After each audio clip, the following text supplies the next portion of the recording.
You're listening to The Hurt Locker, the podcast that opens the door on men's mental health. And for tonight's guest, we have none other than comedian Stuart Laws. Stuart, welcome to The Hurt Locker. Thanks for having me. It's roomy in here. What a lovely roomy space you've got in the Hurt Locker. Thank you. How are you? Yeah, not bad. I'm in New York at the moment, enjoying it out here, having a good time, and intrigued. I mean, I mentioned to a couple of people I was going on the Hurt Locker podcast, and because I'm so into films, people were like, "Oh, you going on to talk about?" There's a whole podcast dedicated to the film The Hurt Locker. And I was like, I think that would be, podcasts can sometimes stretch a concept, but that would be stretching it too far. No, we're not about the film, but yes, welcome. So you're Thank in you. New York. Is that on your jollies or?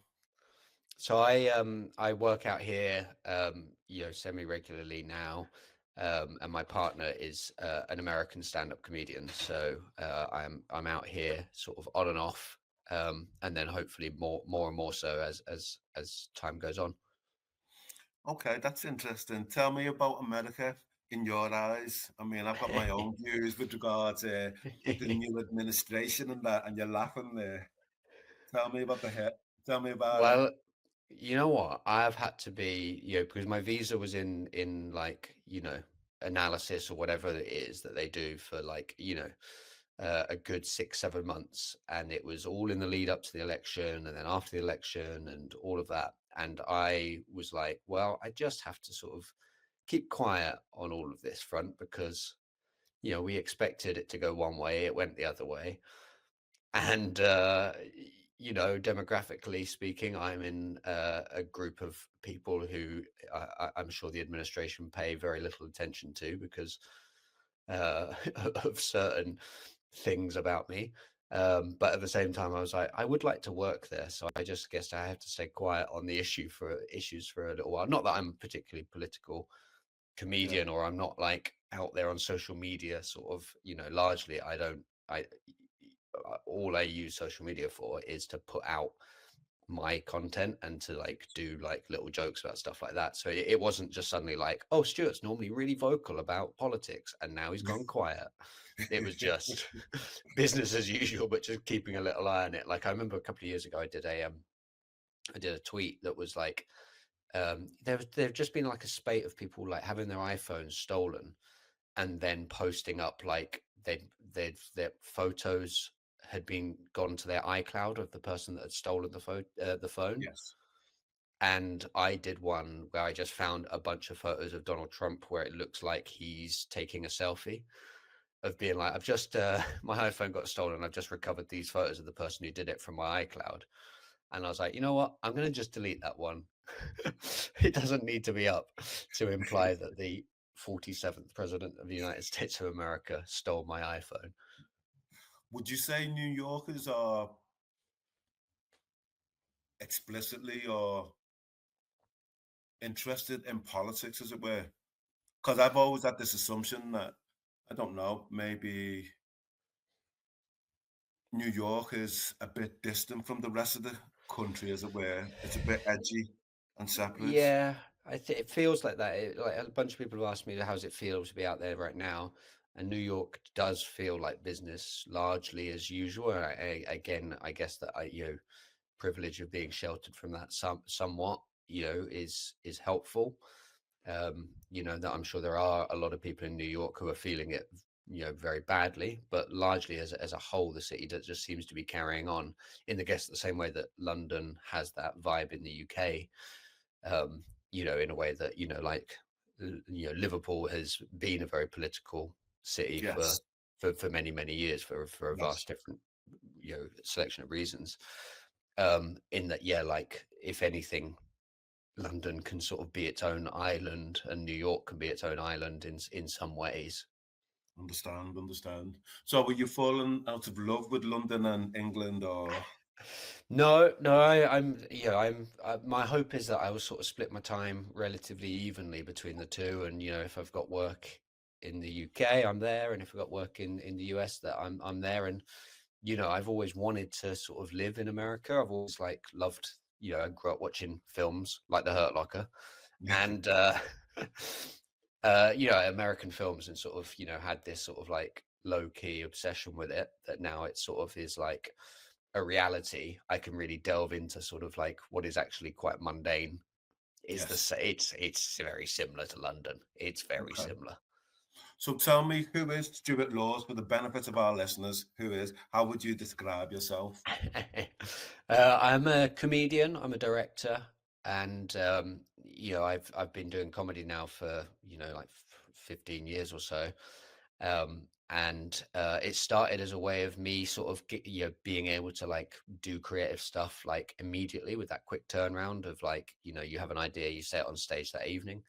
And then it has sort of evolved into this thing where I'm directing all of the latest sort of comedy specials in the UK. So, like Sindhu V's, which was released on March 14th, and James A. Caster's, that was released last year on HBO and on Sky. Like we've filmed 4 of them already this year, that I've become sort of the one of the go-to sort of directors with my production company, for making comedy, which is great, and I really enjoy it. And I'm on tour with my own show now, and we'll be filming that at some point. So it's sort of this, at the moment, I say this to myself semi regularly, is just like, keep an eye on what you're doing.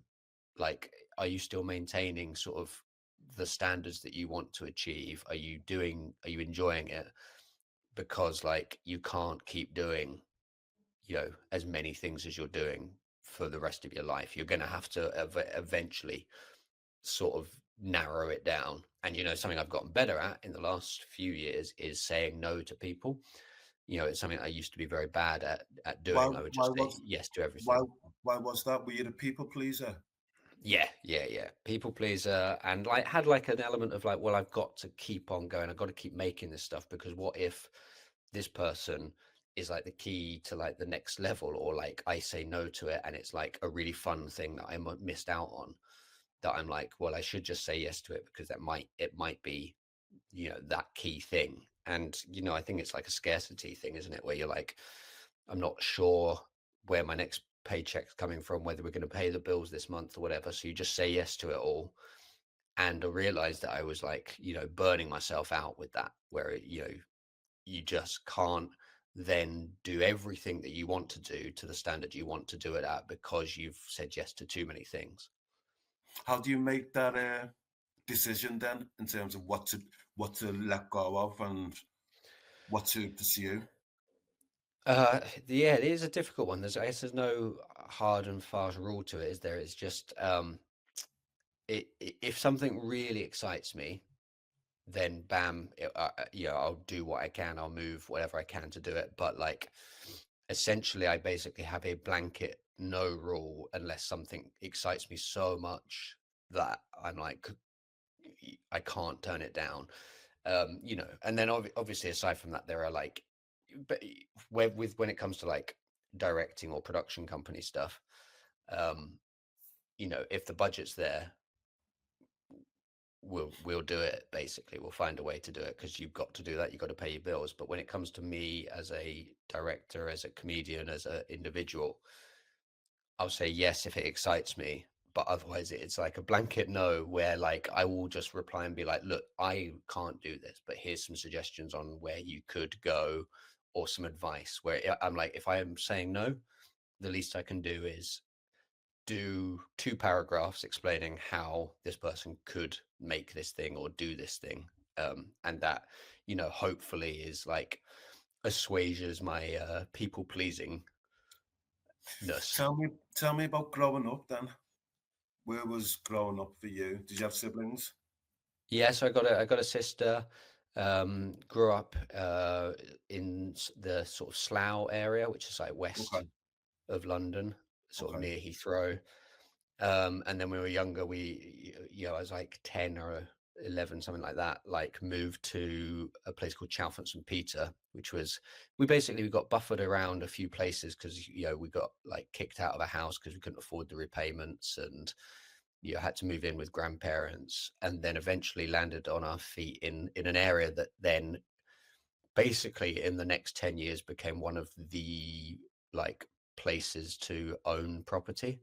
Desirable places to own Yeah. property. Yes. And basically we got catapulted into the middle class by that housing boom in like I don't know how much planning went into it by my mum and dad, but like it felt like I think they bought the house for like, £60,000, and then within 10 years it was worth over £200,000, where you Well, just go like that is an absurd level of value increase. yes. Um, and so it was the four of us in an area that was was nice, and was like I had a lot of friends. I went to the Christian youth group because Okay. I had a bunch of friends who went to it, so I was like, great, if I go to that, even though I'm not really a Christian, I can avoid having to make new friends. What a joy. When you're younger, I know it's not the same for everyone. Some people get very excited about making friends. I was very much like, okay, I've gone through the hardships of having to make friends with these lot. I've gone through that difficult phase. Now I'll just stick with them until, and I am still friends with like a bunch of them from that youth group, basically. We have a semi-regular poker group, where we meet up, and, everyone's in different phases of life. There's like, people, married with a couple of kids, some People that have gone sort separated. of traveling and Yes. across the other side of the world, and always fun to sort of catch up and sort of to know these people that you've known for sort of like decades now. Can I ask, as we're talking here, you strike me as a shy person. Would that be fair? Yes, I mean, I was like, for ages I was like, oh, I'm sort of shy. I didn't really know what the word introvert was. Found out about that, was like, oh great, that's a word that sums me up. I'm happy with that. Did a little research into it. One of my good friends, Matt, is a big extrovert, and his wife is an introvert, and she was like very like useful in talking to him and being like, just so you know, Stuart's not being stubborn. He just his brain works a bit differently to yours. And so True. he's going to sort of, work in these ways a little bit. So like me and Matt, we went on holiday. We went to Iceland in 2018, I want to say, or maybe 2017. And our different sort of rhythms, where like he learned that he would just like leave me be for like the first good few hours of the day, let me Yes. go out, have a coffee by myself, and he'd just sort of busy himself, maybe go out for a run, or a bit of an explore, and then knowing that I'd sort of ease into the day, and then by the end would be sort of in good form. Yes.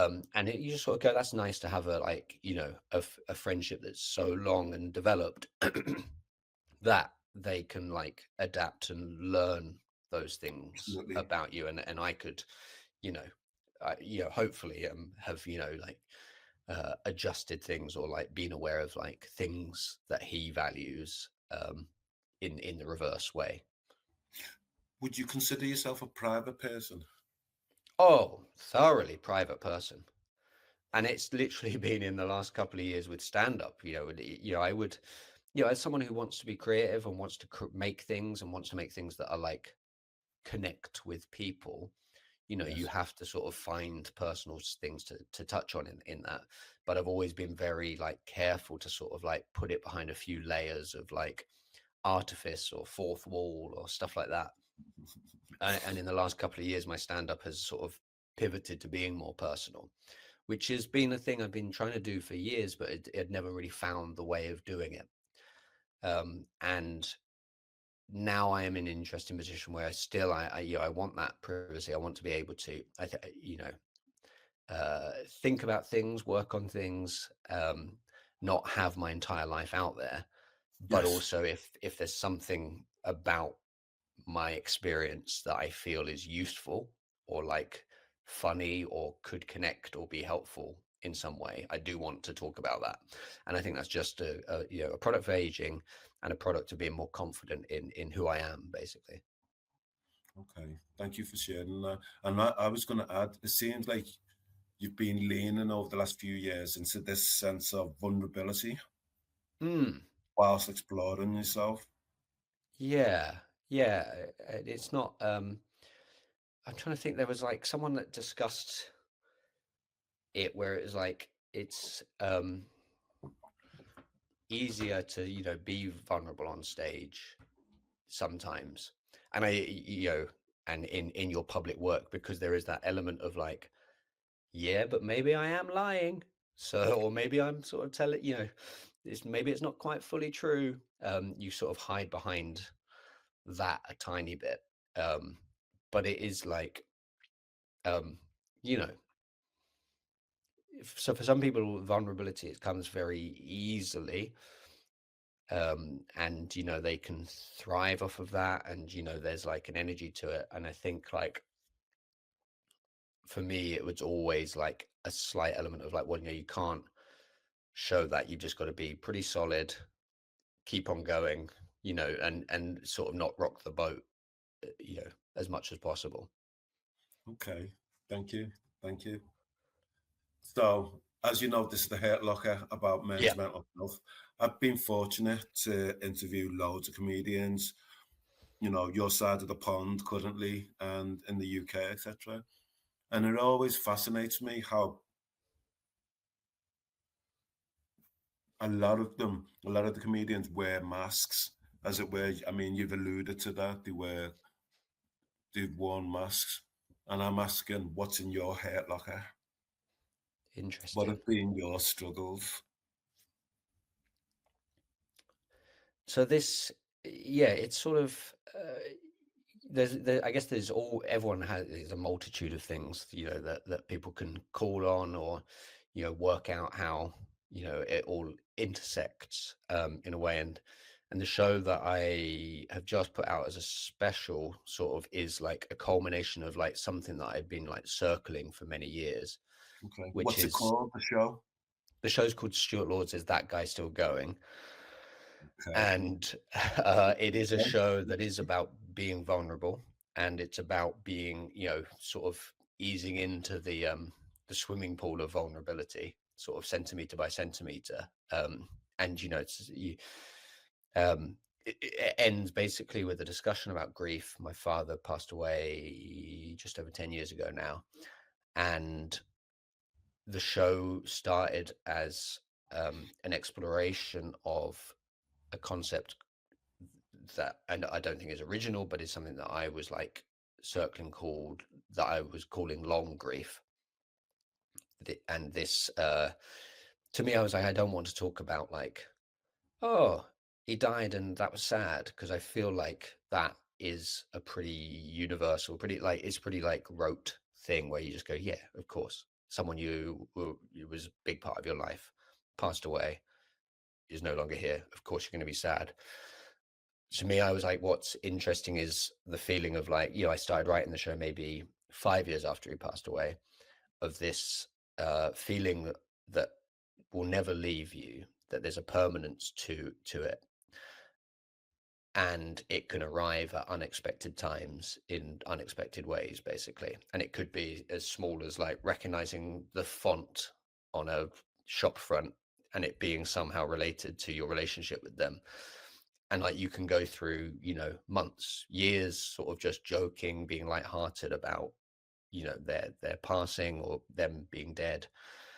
And then this tiny little thing can just sort of unlock a thing in your brain that suddenly, you feel all the pain, you feel all these various things to do with your relationship with them and their passing. And so that's sort of what the show became, this sort of exploration of permanence. And that there are in my mind, there are very few things in life that are permanent, but becoming a parent, you can't ever unbecome a parent, and grief being like these two linking things. And I'm someone who is child free, and has had a vasectomy to maintain that. And that has been like a thing that I've been, very keen on ever since I can sort of remember, basically, um, and have explored in very many different ways, and have spoken to therapists about it. So the show was sort of a culmination of those two things, of being like, I am confident and happy to be child free, and I want to celebrate that, but also at the same time I want to recognize that there's this other thing that all of us will go through and will experience, and it won't ever disappear, but that is okay, that it's okay to sort of have that be along with you on your journey. That was the question I was going to ask you. Do you still grieve? It certainly, and the thing I don't really discuss in the show as much, because I didn't think it was like narratively worth exploring, in that it was too complicated, as is everything, right? That everything is too complicated to compress down into a short story, so you Yes, have to pick and choose absolutely. what you think is useful for the story. Is that my dad's and mine relationship was complicated, and there were lots of things that I disagreed with how he lived and how he acted, and those were things that I definitely didn't want to really get into in the show, because the show is intended for people who, I mean, it's intended to be funny, first of all. Let's get that out of the Yes, way. It's yeah. supposed to be a very funny show, but on the deeper level, I wanted it to connect with people who would be like, yes, I have, this great relationship with my, you know, my sister, and they passed away, and I always think of them fondly, and that I didn't want it to narrow down to only a complicated relationship. Um, but that means that, like, for me, the randomness of it will, can get tied into negative emotions more than positive, I would say. And like, there are times, like, we've got like photos. I bought a flat with my sister, and she lives with her partner now, but like, together we'd sort of set the house up, and she hung like a nice little selection of photos of us growing up, with our dad and things like that. And I can look at that and be like, that's nice. I see it, every day if I'm back in London. Um, but I would say that it's more likely, I think, if there's like, I think, actually, I think it's like a sadness to do with what he wanted to achieve and didn't achieve, more than like, a feeling of like a life not achieving what it wanted to. And that is, something I feel very keen to reflect on myself, of being like, appreciate what you have achieved, and don't, we're always moving forward in the creative industry to like the next thing, the next thing, the next thing. And sometimes you can then forget that actually 6 months ago your target was to get to here, but now you're here, all you're thinking about is what's over there. So you Okay. don't appreciate where you've got to. And so my question then would be, because your father did not fulfill Hmm. his dreams, his aspirations, has that been the catalyst for you to achieve your successes? I think they were very supportive. My mum and my dad, and I think there's something about that, of like, my dad was from a very like very poor, like, working class family from Peckham, that like he was trying to like get free of that. And so I think he saw in what I wanted as like a aspirational thing of like, yeah, like, good, you get out there and you do it. So it's like very supportive of that. And my mum as well, has been like, and financially has been so supportive as well. And that is something that can never be ignored in this industry. If you have a financial sort of stability, it makes it Yes, far easier to absolutely. achieve and take Absolutely. risks. Absolutely. But I'd say, like, there is definitely an element of me that, with being like, I want to avoid the mistakes. I want to avoid, like, I I think Such it's as, a um of externalizing blame in like these people are to blame for this and I didn't achieve this and it's because of these people, or of sort of becoming embittered about the world. Yes. And I think it's especially easy in creative industries to view it as like, well, that person got it over me for this reason, or whatever, right? You need an element of like competitiveness and desire to succeed. But I would say that, like, my dad kept on looking for like the get rich quick scheme version of The Holy success. Grail. Yes. Yeah. Yes.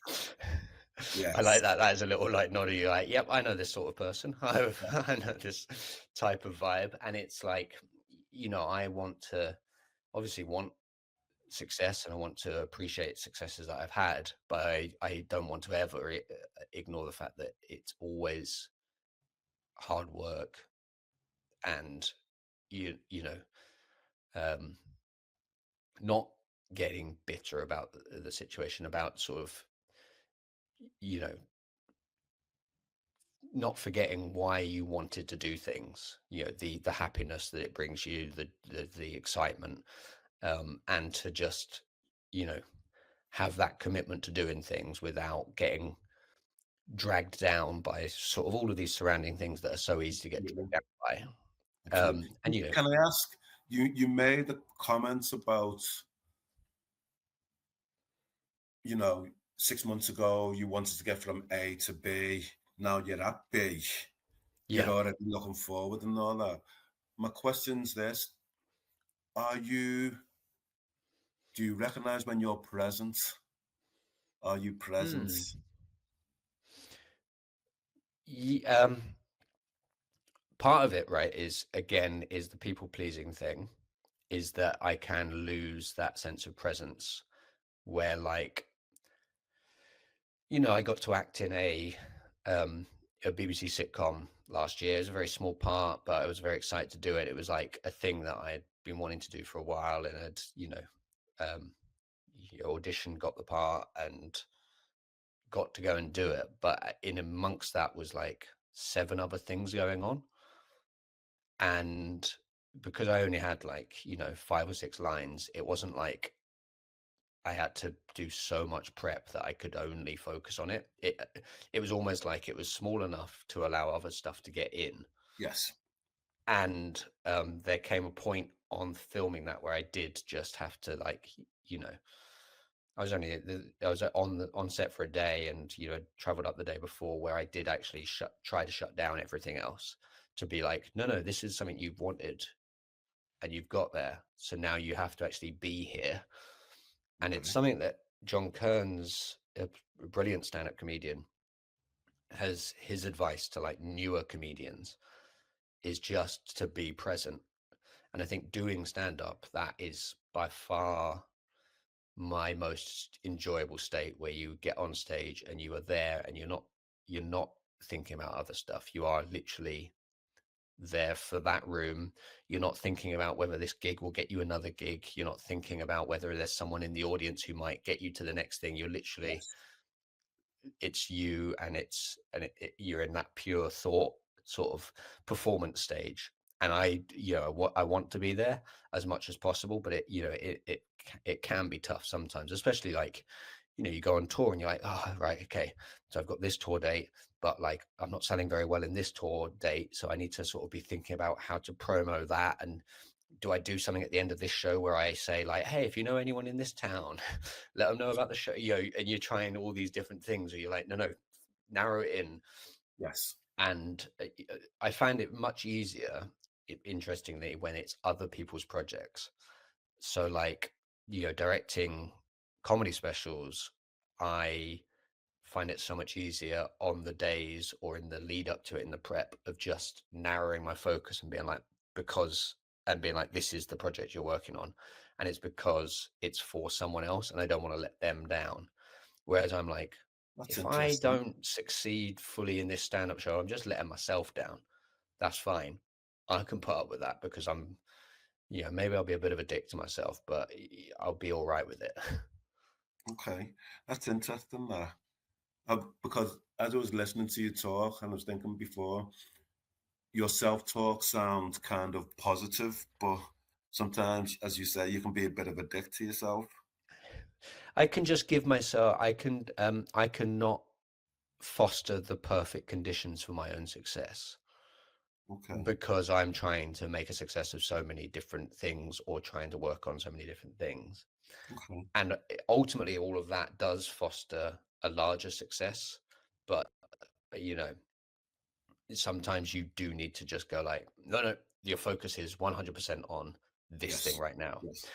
And so Right. filming that special was like, I Go had on. such, um, I, it was at the end of the tour, so I knew that I would know the show inside out, but I also um, got my friend and brilliant comedian Nish Kumar to direct the special, Okay, and my partner Chloe Radcliffe, you know, a fantastic comedian as well, sort of ran the show with me lots of times and taught me through so many different notes. And it was like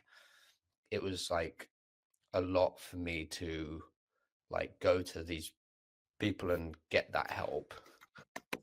okay. There's a question. Yeah. Do you ever say, put your hand up and say, "Can I get some help, please?" It's very rare. It's very rare.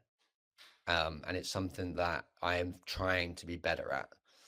And also because I know that people like to help, people want to help, and it's not an altruistic thing because it feels good to help people, but Go on.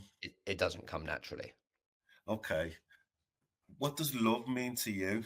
Little curveball there. Oh yeah, a lovely little curveball. Um, it's someone. It's finding someone and a relationship basically it's a team. That's a team where you are like committed to working together, understanding you are both individuals with different sort of requirements, different needs, different, um, frailties, um, and loving all of those elements to it, no matter whether or not you're having the best fun or going through the most difficult time, um, and yeah, that I think it's a team. It's feeling like you're a team and you're working together all the time. And if your needs aren't being met, would you speak up? Yeah, yeah, and that is something that in this relationship is I've sort of achieved in a way that I've never achieved before in a relationship because I would always hide my needs, and that is a thing that I've definitely changed. Um, in this relationship, and that has been embraced and sort of supported by them. Does that make you reflect on previous relationships and the way that those turned out, or you're not thinking about the past? Trying not to as much as far as I'm concerned. I've had like a bunch of like good relationships that I'm happy with that like were like a product of their time. Yes. And there's obviously things within those relationships that I would like be like, oh, that would be cool if that was different, or like I could have spoken up about that thing, or I could have helped them on that thing. But at the same time,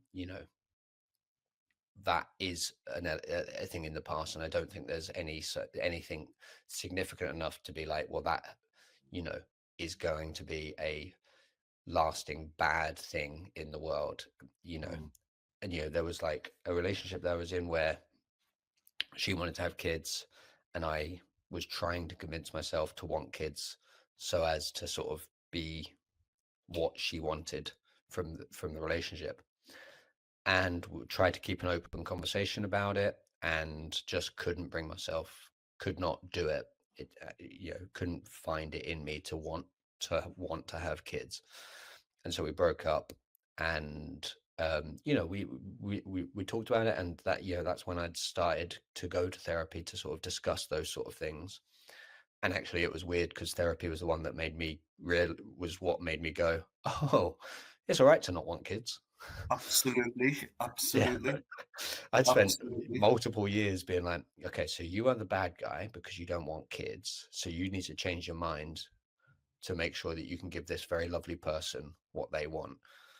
And I think they were like, and I think I totally understand. Like, I'm not saying this is necessarily what they thought, but like, I think a lot of people around me who maybe if they were like weren't sure about why I didn't want kids, I think it's very easy to then take like, like a not great relationship with your father who then passes away and be like, oh, that's why you don't want kids, and be like, no, no, it was there No, long absolutely. before. Yeah, And like I actually did think that for a while, and that it was actually going to therapy that like sort of made me embrace the positive sides of it and not be like looking for reasons why I didn't want, and to actually instead look for reasons why I did want. Right, I think it's far better to focus on like, why do you want something rather than why don't you want something. absolutely, absolutely. um and yeah, so she was like, you can go to therapy and discuss it, and I was like, okay, yeah, let's do that. And then I did, and then came out literally of the first session was like, it's great that I don't want kids, and now I don't feel like a piece of shit. So it sort of like hastened the demise of that relationship, which, she has gone on to have a kid with a very lovely person and seems to be in a great setup. So like I look back at that and go like, what we had was really nice. I Yeah, fully celebrate what we had, and like what I learned in that relationship was so useful for me, and I hope that there was like good things for her as well, and she is now in a place that she's got the things that she wanted that I couldn't give her. So you know I don't look back on stuff particularly harshly. And I am now just sort of in a position where I'm like, oh great, I have a relationship that gives me things that I've wanted. I just didn't know that I had access to it. I just yes, didn't realize that that would be possible. And obviously yes, there's going to be like pitfalls, and it doesn't always line up, because that is the nature of, any relationship. If it's two individuals, you will be really close together at times, and then it will judder apart, and then you can bring yourself back together. It's about that desire to maintain the team and to do, what is necessary to keep that going. And if you both want that, then it's easy. what's your love language? Uh, Now I know what it isn't, and it's gift receiving, whatever it is. Yes. Okay. That makes me feel deeply uncomfortable. Okay. Okay. Um, yeah, when people buy gifts, I know that there's like a bunch of people who are so nice out there, and every time I see them, like, hey, oh, I got you this thing, and like I have like a thing in me that goes, oh no, I'm not gonna like it. It's gonna, and it's like sometimes it's just a chocolate bar, and I'm just like, well, that is not a chocolate bar that I like. Now I just have a chocolate bar I don't like. And I'm like, no, no, no. They were in a shop and they thought, oh, I'm seeing Stuart in a bit. That's nice. I'll get him this treat. So I have to run the math of what the actual thing was, rather than being like, I don't like lion bars, you piece of shit. I don't like lion bars. They're Who so invented them? bad. Yes. So maybe it's time. I think it's spending time. You know, I'm Okay. not like necessarily. I like a conversation. I like to sort of have that, but it's not necessarily all the time. I like to feel like you have a bit of time where you're not rushing off, and it's not even that you're necessarily focused 100% on each other. It's just you're in each other's company, and it feels nice. Yes. Thank you for sharing that. One of the questions, because you've been so busy Hmm. and successful, listening to previous comedians talk about the circuits, etc. Do you Hmm. ever feel as if you're a threat to your competitors? Physically, obviously, I'm a huge threat. I'll beat the shit out of any of them. But I think you know what I'm saying, Hmm. because I your content, your output is quite prodigious. And as such, I think luckily what happens is, so like people have been very nice to me, um, because I feel like a desire to be a slight outsider, because I built up a lot of this stuff outside of like the normal network of things. Um, that there's this indie sensibility, outsider sensibility, um, that um, I don't think I feel like a threat to people because they're just like, he's this wacky guy who's just sort of doing his own thing, yeah, and we can just enjoy that. And it's not gonna, Ramesh Ranganathan was out in New York and was a guest on my partner Chloe Radcliffe's web series, which is a chat show she does where she rides a tandem bike with the guest, and the guest is on the back. They ride around Central Park. They have a lovely chat. And Ramesh said some very nice things about me, and one of them was like, he was like, I often I watch people's clips and have a sense of like, oh, I know what they're about to say, or like I watch it passively because I'm just like, oh, they're doing that thing that I wanted. There's all sorts yeah, of yeah, like things that comedians have. But yeah. what to focus on, like what he definitely said was like this positive thing, was like, I watch your stuff, Stuart, and I have no idea where it's going to go, and it's always so funny and so different to what I expect. And I was like, that's very nice. Like, I do appreciate, and I think there is a bunch of comedians that do have that thought about me. And I think also, therefore, don't feel like I'm any sort of threat because I'm not going to be taking their TV jobs. Yes. How So, was how like, was how was that? The feedback from Ramesh for you? if How did you embrace it? I feels like basically I'm not great at taking compliments, but I learned how I to know do that's what that. that's I know that's why I asked. I'm in that, and I think a lot of people can connect with this, where I want to be told that I'm very good and talented and the thing I've made is very good. But if I hear anyone say that, I want them to shut the fuck up and disappear into the ocean.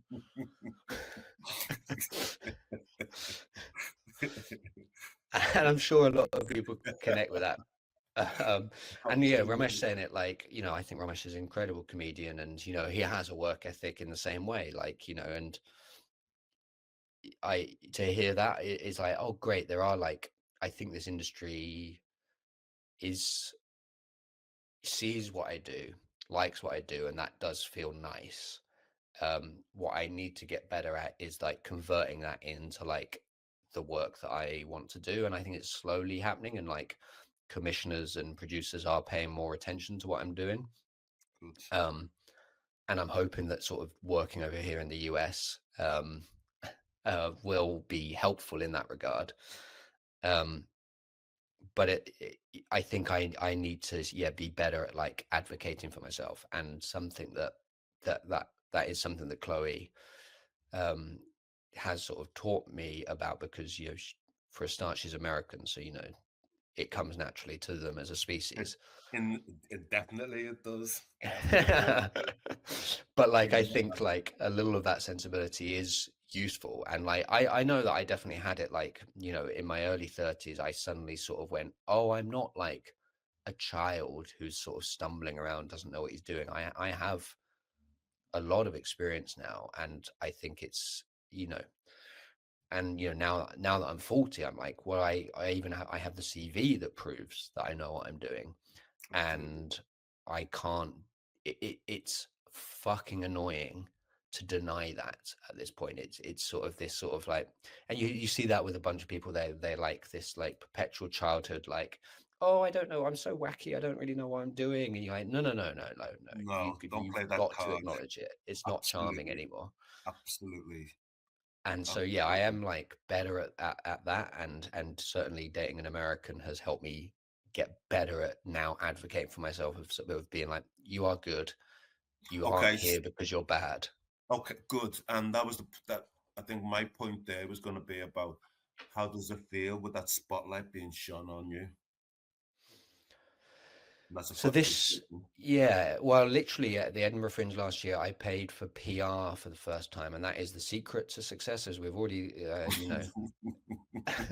sort of skirted over. If you've got money, you can be more of a success. So I paid my money. I entered the lottery, which was, have you got a show that's good enough to warrant the extra people who are going to come and see it? And I think it turned out that I just about did have a show good enough. But what it meant was that I had a reviewer in every other day. And when you're at the Edinburgh Okay. Fringe, it already is an Yes, intense spotlight. You're doing 25 to absolutely. 30 shows. To then have Absolutely. 15 reviewers come in, and they were all good reviews. Worst review was a 3-star. So I'm like, and the majority of them were 4 stars. You know where that So 3-star reviewer lives? yeah, I've tracked him down, don't you worry. But like that was like the first time at the Edinburgh Fringe where I felt a spotlight on me, and it was because the previews wrote that I was like, like an acclaimed like old hand, like I was one of the old guard, like that I was coming up, and it was like one of these as a comedian you can trust, that you're going to get something good because he's been doing it for so long and has already had like lots of acclaim. And it was the first time that I felt within the industry loop of this Yes. sort of Edinburgh Fringe. Like previously it would always be like I'd have like a reviewer or a publication would suddenly back me one time, and would get a real nice review or like a push in an article. And this was the first time where it felt like, oh, I am a comedian that like is known, and I can't ignore that anymore. And I felt the pressure of like, you got to get this show as good as you can. And because it was such a quick turnaround, because the previous show, was my first one after COVID, had been writing it for like 5 years on and off, had done various other things, but had like been slow burning on it. That was 2023. So then my 2024 one was like, you done that one that got real good reviews and really connected with people. Well, you got to write the next one in a year. And that was like, Yes. I learned a lot, and lent on people more than I would have in previous years to sort of help like workshop ideas. um and it felt good, and it felt good to have be like, great, people are coming and more people are coming than ever. But it also did, definitely my reaction to that is to like just go a bit quieter, Do you ever just to sort struggle? of, Go on. sorry, yeah, Interesting. just to narrow in a little bit, is sort of that like, you sort of, you shut down the senses a little bit, you just narrow it all in, so that you can just sort of be knowing that you've got work to do. You can't just coast out there, that there is more eyes on you, and that you don't want to embarrass yourself. Yeah. You've got a bunch of people who are not relying on you, but like have a stake in you now, Yes. and that shouldn't be disrespected. Does it feel like pressure? Yes. Yeah. um but I think in a good way, in that like I benefit from that, of being like, you got to do it because these people are sometimes that is like, I've got stuff made by literally being like, roping someone in who I know I can't let down, Okay. to be involved in like, well, maybe it's filming a short film, or it's like, writing a script, and I go, oh, I'm going to get it to you by this date. That is just enough to like make me work a bit harder to actually do it. Okay. If you after the Hurt Locker tonight, somebody knocks at your door and it's your 10-year-old self, what would you say to him? I'd say go and get your autism assessment now, see how it changes things.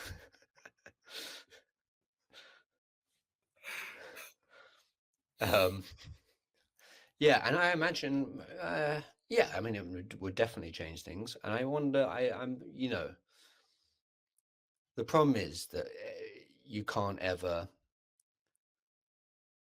be like, that would make things better or that would make things worse. Like, we are where we are, and maybe a huge part of me would be like, you know, I don't know, more aware or have had like better relationships, or you know, had achieved more in what I want to with work, or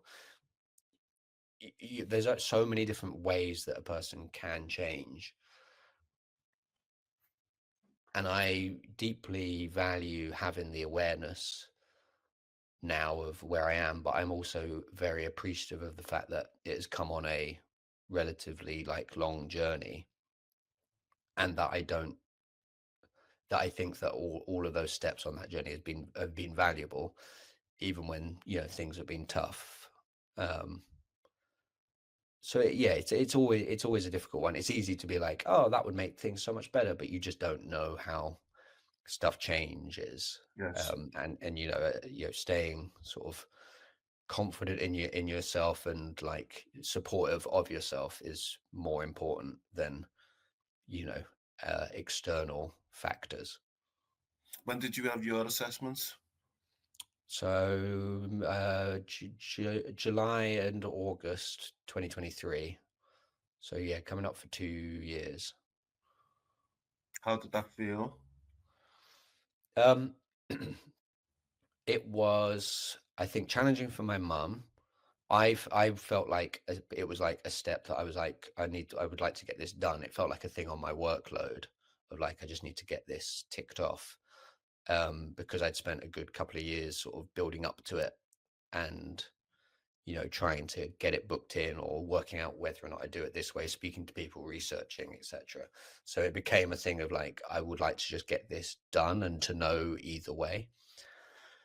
And I think for my mum, it was like a fairly intense experience where, you know, she was potentially finding out things about how my brain operates or how I operate, and was like feeling like worried about like what that meant for like my childhood and growing up, and Was she her look? Was she? interactions with me. Was she looking back then? Yeah, and so yeah, I mean, as you And probably know, you have to have someone there who has like known you for a significant yes, amount of time. yes. Um, and so yeah, she had perspectives on it, and it was interesting because it meant that like I got to find out that there were certain things that like I had managed to mask very successfully, and oh boy, did that make me feel good. Oh, I masked like a motherfucker. um, and what the actual um, so the actual assessments were, they were like, I was, you know, I was nervous, and I was like, you know, anxious about sort of discussing sort of private things, but was like, no, no, this is all sort of part of it. You know, this is all a normal part of it. It was like receiving the assessment 12-page PDF document, password Wow. protected though, so you ain't gonna Of get in course. there. Of course. Um, Yes. I'll give you the password though. Uh, Yes. um, that was more of like, you know, you're seeing like what your words are, but you're then passed through a psychiatrist and a psychologist, um, and their assessments of it, and then it sort of, it was reflecting back on younger me, of Absolutely. being like feeling sad for him, which I think I definitely found very challenging for a good while, of being like that poor kid who just didn't really didn't know, you know, didn't have appreciation of what was going on, or that it was that what was going on in their brain isn't just you're a weird kid. There is like neurological reasons for why Yeah, these things are happening. absolutely. Mm. And you know, and because your take on the world is different, it can sometimes be, I'm assuming, isolating and lonely as well. Yeah, and I think Not, I've not, You know, No, I think you don't that's have to fair. I agree think with that me. You is. don't have to agree with me, but No, I think especially you're going so many years sort of undiagnosed, where you just, you know, there would be times, where I would like, I mean, it's a famous sort of like thing of people going to the bathroom at a party, not to go for a piss, but literally just to just have a break, or just yes, looking for those reasons and just yes, being like, yes, those moments are going to be like times when you are like surrounded by people but feel disconnected. 100%. And having more awareness of those things is both liberating but also like more difficult for a while. It might take a good few years to really adjust to it, of being, before I would just be going through and be like, well, I feel pretty weird, gonna go to the bathroom. Or like I would like not unknowingly, but just be like, find myself in the bathroom, back out, and then, hey everyone, we're having a great time.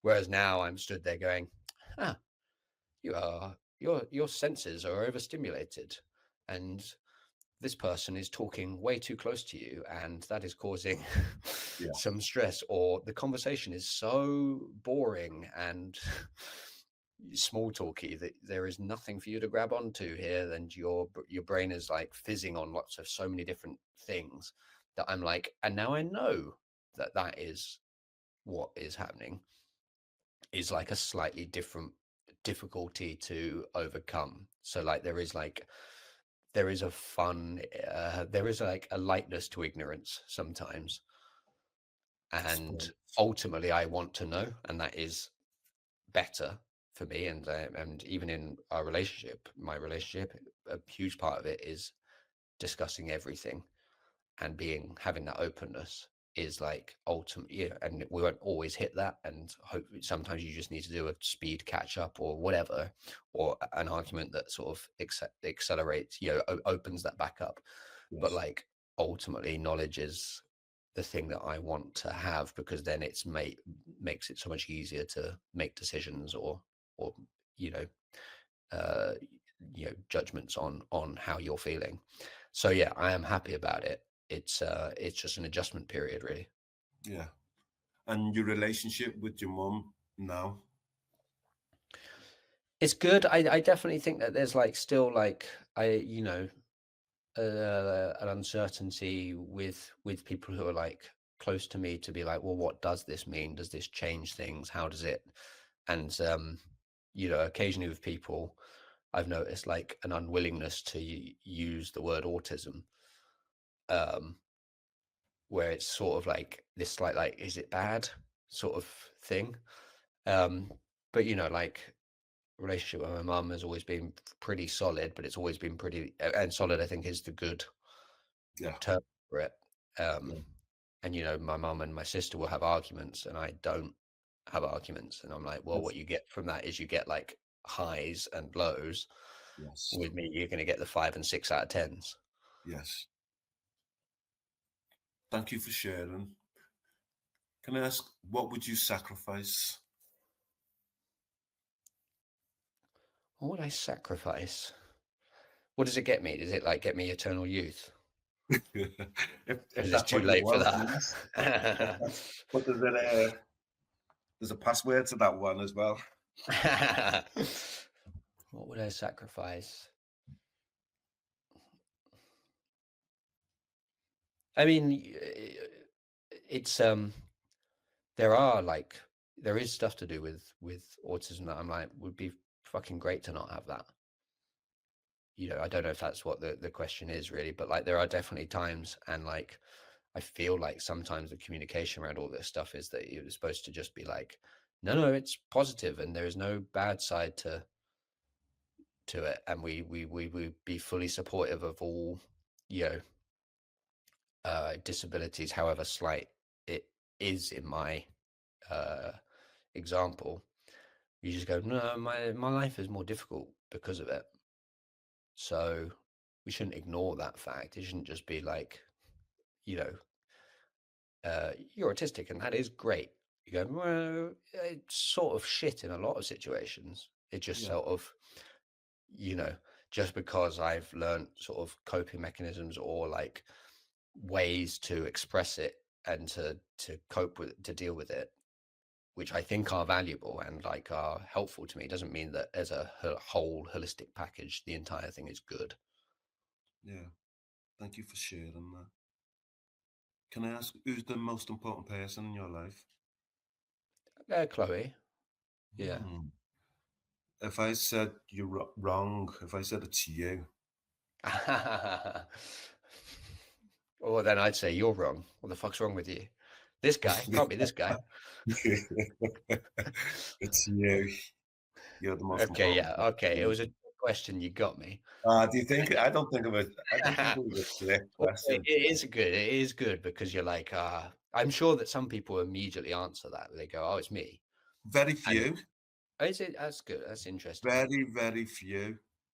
Yeah, Something I is a lot. picked up with you right at the beginning, that sensitivity about you. Mm, You know, there's a beauty, and in a beauty you hold, you possess. that's You very, very know, kind. And did you it's, notice there that I said thank you for the compliment, I but know, averted eyes? and then looked Yeah, away. Yes, yeah, I got onto yeah. that. Don't worry about it. Because I was putting all of my energy into the compliment, which I know is socially the acceptable response that I need to do. But in doing that, I lost my power to make eye contact. You're fucking amazing, Stuart. That's You very really are. kind. Thank you. You really, really are. You You're know, you're very immediately I was like, oh man, this guy can see me. This is stressful. what did you And feel then you like just that? had this Yeah, calming atmosphere that I was like, okay, yeah, you have done this. You know what you're doing with this. You got wisdom, but you've got this calmness that it just says like, hey, I can see you, but it's okay. and it is okay. Stuart Laws, thank you for being on the Hurt Locker. Thanks for I having really me. enjoyed it. I hope you feel okay as well with being on it. I Oh yeah, it's it's not a natural thing, but I'm like, it Um, was very enjoyable. I'm sure you could tell that some of my answers are initially evasive before sort of finding the route into the nub of the matter. I did, but you know what? It's been boss having you as a guest. I've really enjoyed Thanks. it. Thank you. Thanks so much.